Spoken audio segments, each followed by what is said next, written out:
అన్నా, ఈరోజు ట్యూషన్లో నేను ఫీజు కట్టలేదని నన్ను పంపించేశారన్నా. రేపట్లోగా ఫీజు కట్టకపోతే పిలుచుకోరంటన్నా.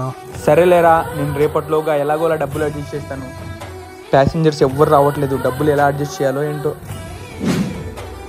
అన్నా, ఈరోజు ఫీజు కడతానన్నావు కదన్నా. రారా, ఈరోజు నేను మీ సార్తో మాట్లాడతాను. సార్, అది మా తమ్ముడికి ట్యూషన్ ఫీజు కట్టలేదని బయటికి పంపించేశారంట. కొంచెం డబ్బులు ప్రాబ్లం ఉంది సార్. ఒక 2-3 డేస్లో కట్టేస్తాను సార్. బాబు, మీరు ఆటో వాళ్ళు కదా ఆ రోజు? అన్నా, మీ స్టాప్ వచ్చింది. అయ్యో, నా వ్యాలెట్ మర్చిపోయినట్టున్నానే. అన్నా, నేను నా వ్యాలెట్ ఇంట్లో మర్చిపోయి వచ్చాను. పర్లేదులేండి అన్న, నెక్స్ట్ టైం వచ్చినప్పుడు ఇవ్వండి. సరే అన్న, చాలా థ్యాంక్స్ అన్న.